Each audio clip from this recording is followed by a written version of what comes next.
Hello everyone, I am Shine and you are watching Civil Engineering Tips channel. In today's video, we are going to discuss about how to define shear wall in ETABS. To define shear wall, we have to go to this define option, then we will go to section properties, and here we have wall sections. If I click on this option, then we will get to know about two wall sections predefined in this model. One is wall 10 and another one is wall 8. If we select wall 10 and go for modify or show property, then we will see that the name of the property name is wall 10 and 10 means it's 10-inch thick. The wall material is 3500 psi, which is for stone chips, and the modeling type is shell thin. And if we go to the thickness option, here we can input the thickness of the shear wall, and here it is given as 10-inch. Similarly, if we go to wall 8 and go for modify or show property, then we will observe that the thickness of this wall section is 8-inch. Now the question is, what is the minimum thickness of shear wall? Minimum wall thickness shall be in accordance with table 11.3.1.1. There are two types of walls. One is bearing walls and another one is non-bearing walls. For load bearing shear walls, the minimum thickness will be greater of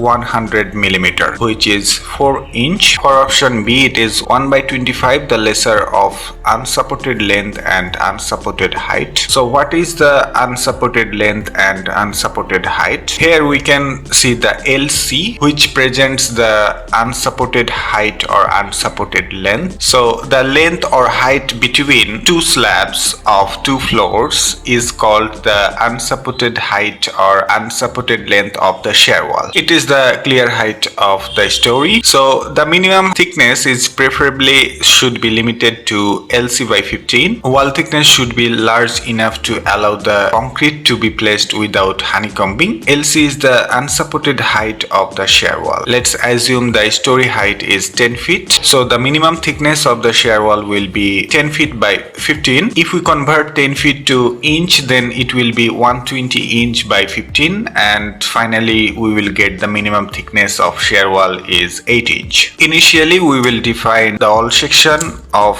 8-inch thickness, and after the design fails we will increase the thickness of shear wall and we will get the final thickness of shear wall.